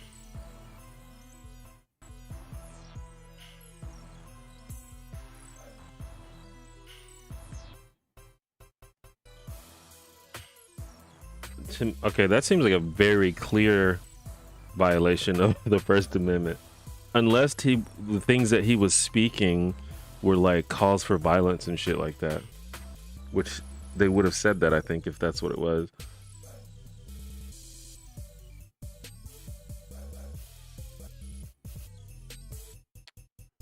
And so the school said that they should dismiss the case because this person graduated, which I don't think, that doesn't make any sense. And it looks like the Supreme Court has voted that the suit can go on even though he did graduate. That's my understanding of what this is.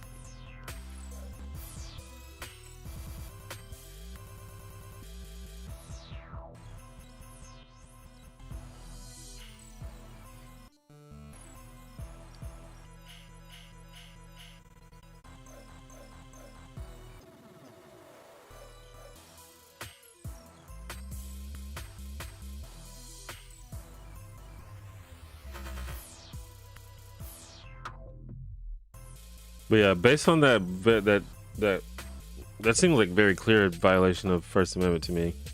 Even though I think religion's dumb, but you should be allowed to talk about it. Jeez, come on. But yeah, that wasn't as interesting as I thought it was gonna be.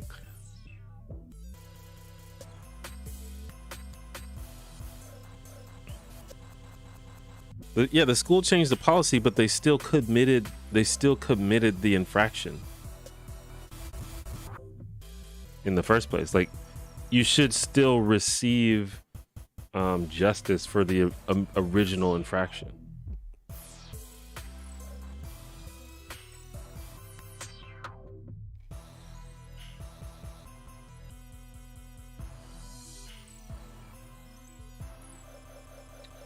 Of course, there's these bills. I think this is probably one of the biggest news stories now. I think most of you know about this stuff.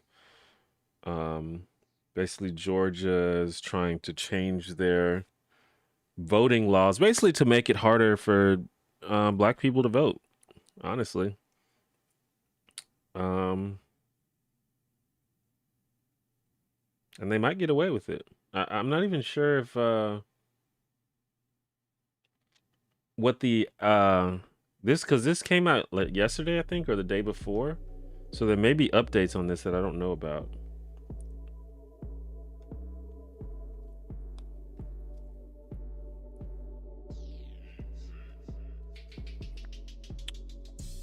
Georgia State House passed a bill this week that includes several measures that restrict voting access, including a ban on automatic voter registration, a limit on Sunday early voting days and ballot drop boxes, and a number of restrictions and ID requirements for absentee vote. Just making it harder to vote.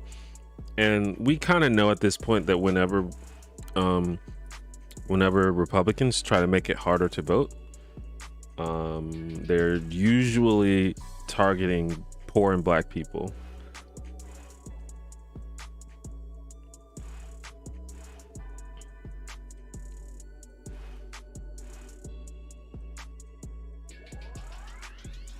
But it's bad because this time they had the words of Trump backing them, because Trump instilled so much mistrust in the voting process. So now they can use all of that mistrust to justify their actions.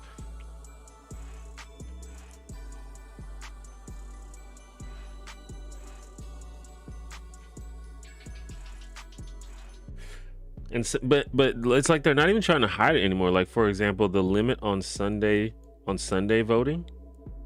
This is like very specifically targeting Black people, because Black churches in Georgia and other places, they have like these political voting events on Sundays, or like Black church groups. Maybe not always the churches themselves.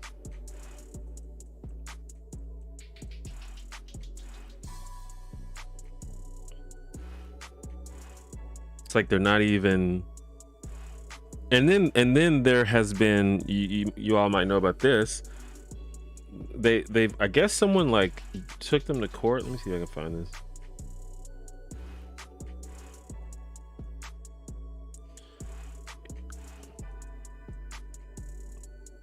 But anyway, the GOP leadership pretty much just came out and said, we're doing this because we're trying to give ourselves an opportunity to win elections. Like, they just came out and said it. Like, they didn't even say anything about voter fraud. There's like, we're just trying to win. Granted, just one person said that, but that's clearly why they do it, and it's so wild that someone just came out and said it. I'm trying to see if it's quoted in this article.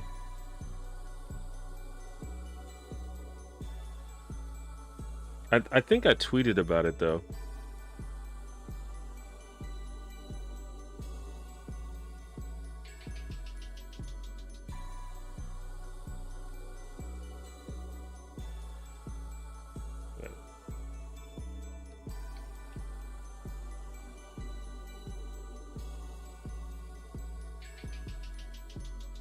See if I can find it. This is a couple days ago.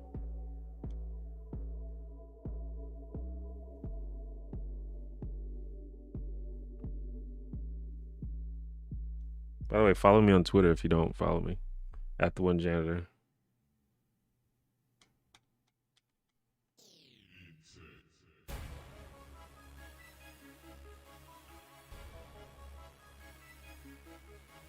I think I retweeted it.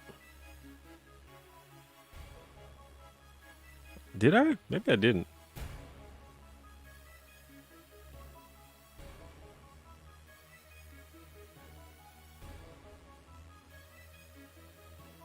Oh no, I put it on the Discord. That's what happened.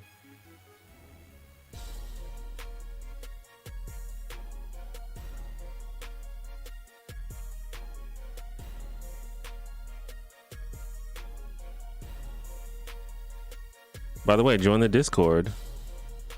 theonejanitor.com/Discord.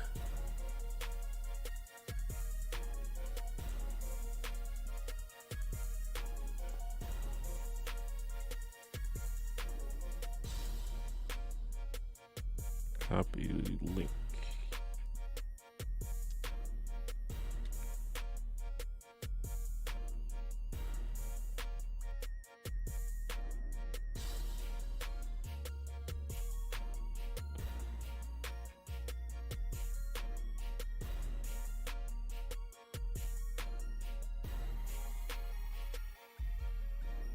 Is this the same? Is this the thing I'm thinking about though?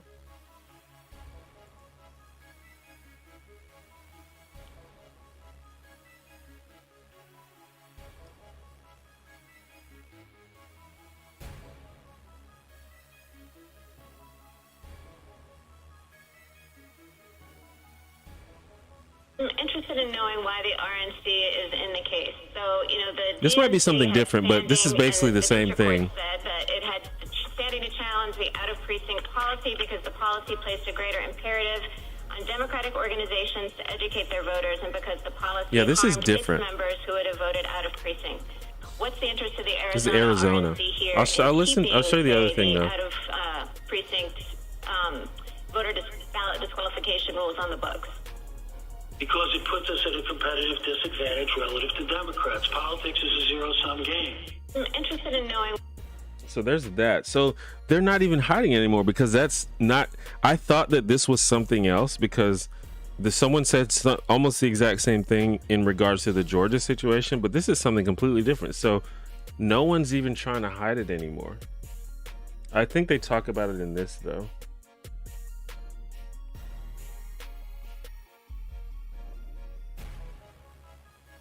Wait, it's muted. This move in Republican efforts to restrict voting playing out in Georgia.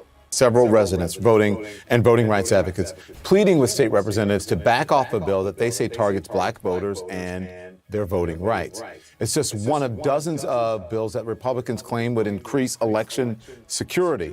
So among the measures it proposes, eliminating Sunday voting, limiting the use of drop boxes, imposing an ID requirement for absentee voting, and setting an absentee ballot request deadline 11 days before Election Day.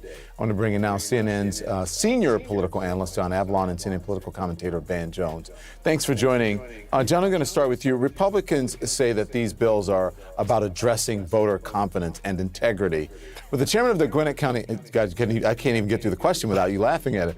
With the chairman of the Gwinnett County Board of Registrations and the election saying that copyright ID for this, he's saying the quiet part out loud. We're commenting earlier this month, telling the Gwinnett Daily Post this. He says, "I will not let them in this session without changing some of these laws." Yeah, this right here. She said this. They've got a change the major parts of them so that we at least have a shot at winning. So, John, they're admitting that they're losing because other people are given a right to vote? Yeah. Yep. It's like they're not even hiding it anymore. I might get content ID, but I think it's pretty obviously fair use, so I think I should be able to dispute it and be okay.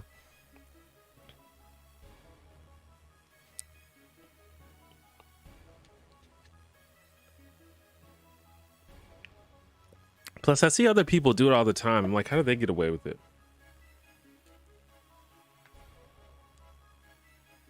You know, I see people like Destiny and Cult of Dusty and, you know, Hackman and Kyle Kalinske. Like they play this shit all the time.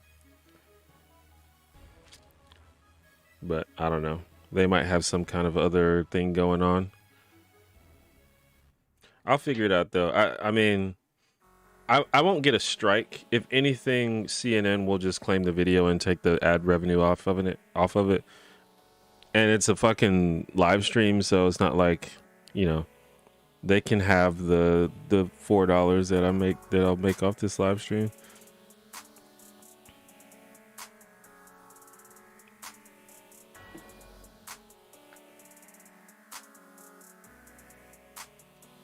So yeah,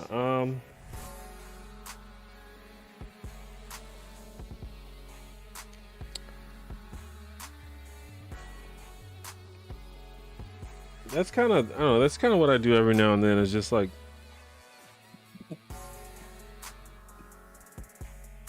click through, try to learn the basic stuff of what's going on in the country. I would love to know more about foreign politics in different countries, but that's just, it's like it's just like twice as much homework.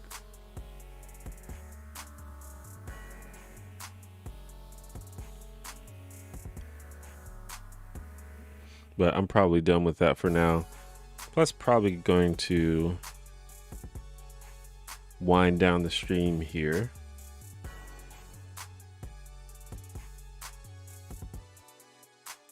And I was out of focus the whole time. Cool.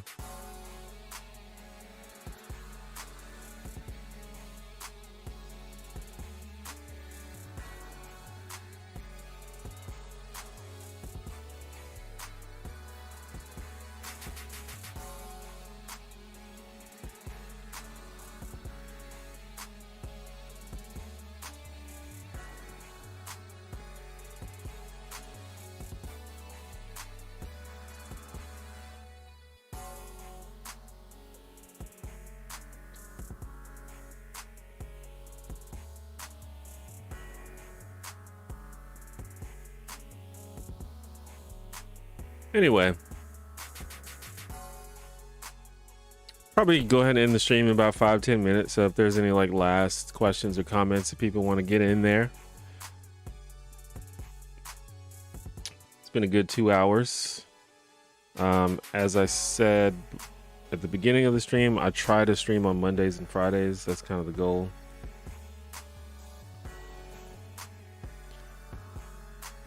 Reykjavik Grapevine is a fun channel about Icelandic news. I probably said that wrong.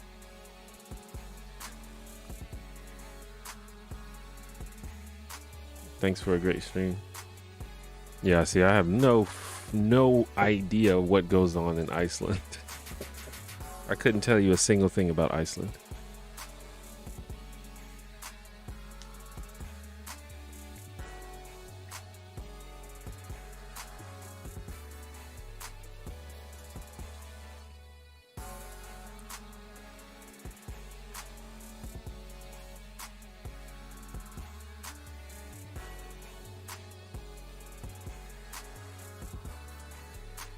But yeah, thanks for everyone for checking out my stream. As always, I should have a new video coming out in a couple of weeks. If you haven't seen my last video,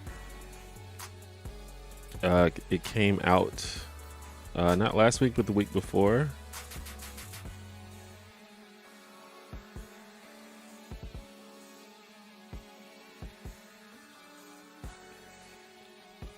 Do you think whataboutism is a good word to describe whenever someone tries to deflect or change the subject, whenever someone tries to talk to them about social issues?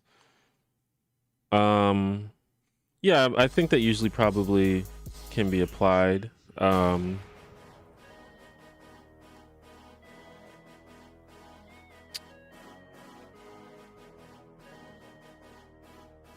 guess I think about whataboutism.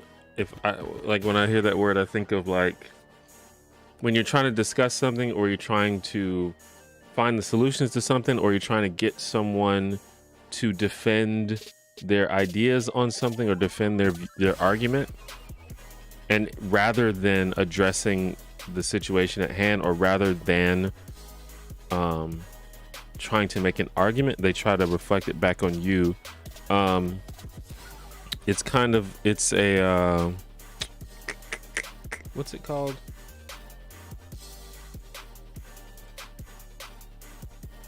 It's an argumentative fallacy. I forgot what it's called.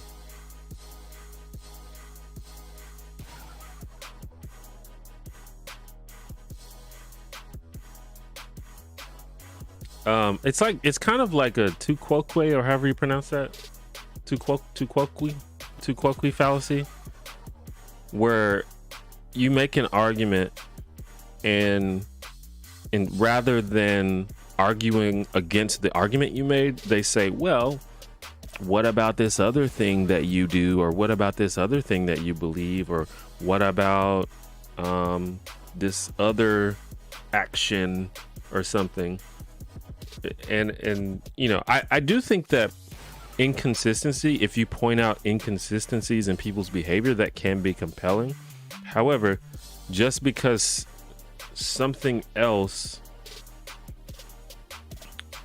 you do something else, or just because something else exists, does not automatically mean that the first thing is wrong, you know? And sometimes it's not even irrelevant, not even relevant. So like, you know, a classic example is when Black Lives Matter activists and racial activists talk about police brutality against black people. A lot of people are like, well, what about black on black crime? And it's like,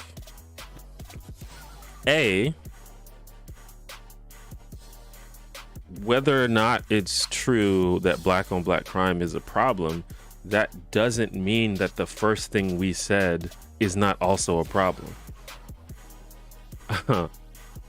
Secondly, it's a literal non sequitur.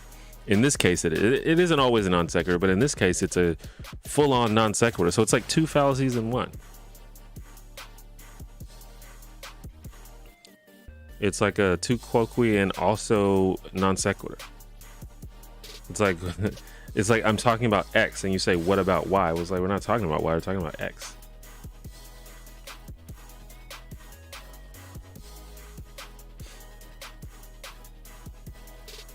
I just feel like your viewer survey, how many replies have you gotten?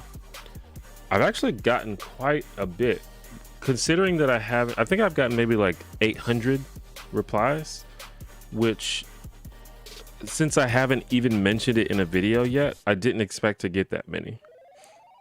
Yeah, like I knew that I'd probably get that many after putting it in a video, but I've only put it on social media and Discord and in the community tab on YouTube. And I think a lot of people from the community tab, that's probably where most of the people come from, but I don't think a lot of people actually read the community tab. So I was pleasantly surprised. And just to give an example of how much my audience has grown, the last time I did this, I got about 400 responses total, even after putting it in a video. And now I've got about 800 before I even mention it in a video. So that's just a cool cool example of how much my audience has grown over the past couple of years, and that's really cool to me.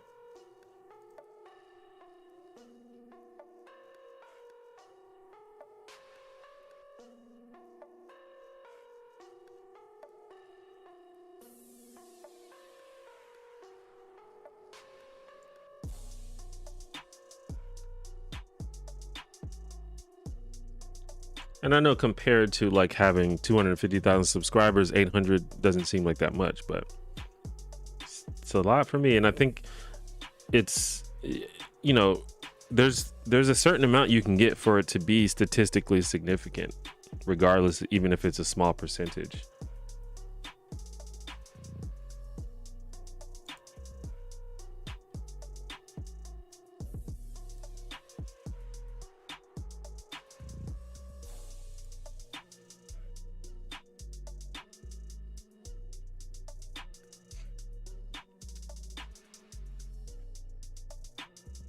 Hi T1J, how are you doing? I'm doing well.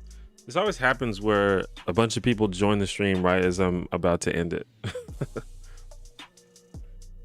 It's almost like they're waiting.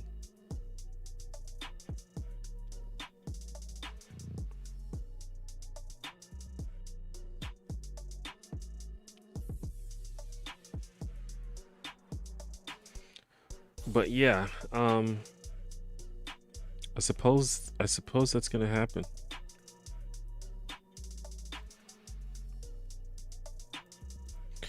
Anyway, thanks for checking out the stream, everyone. I will try to stream again on Friday.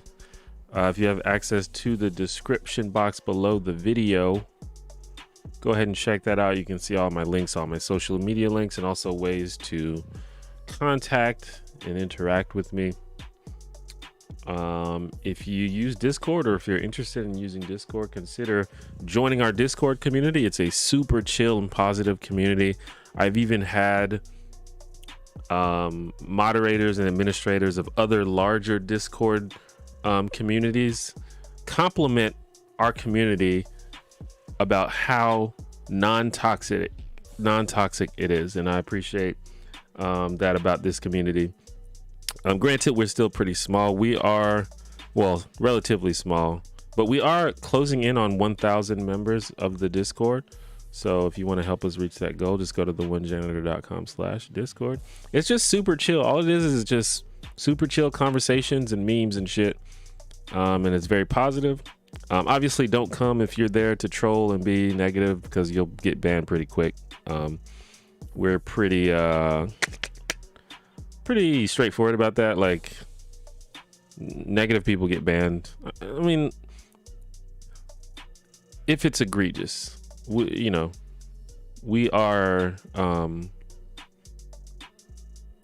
understand that sometimes people are frustrated and things like that, and we take that into consideration. But we've had a couple people that it seems like all they wanted to do was fight, and they were probably banned within the first day. So we take that pretty seriously.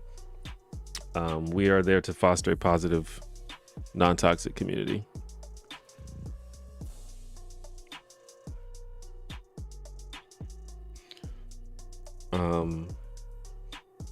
I didn't talk about the Meghan Harry interview because I didn't watch it. Maybe I should watch it. I wasn't that interested in it. It just seemed like more royal family gossip stuff, but apparently it had like larger implications about harassment and misogyny and stuff like that, and racism. So I might watch it actually. And if it's interesting, I might even do a video about it. But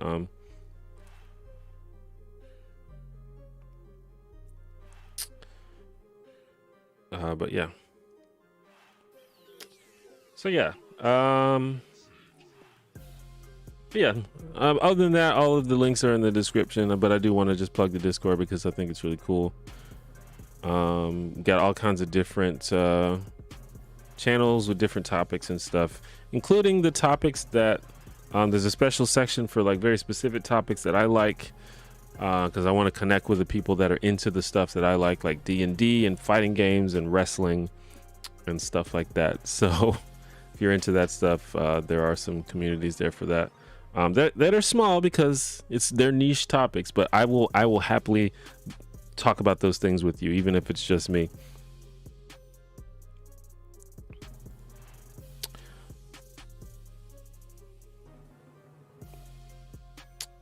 kind of exposed that it's a very racist institution. Interesting. Well, yeah, I'll check it out then. Anyway, I'm gonna go now. Thanks once again. Hopefully I see you on Friday, and if not, just watch out for the new video. I think was it next week? Yeah, it's next. It'll be next week actually. So look out for the new video next week. And I will see you all next time.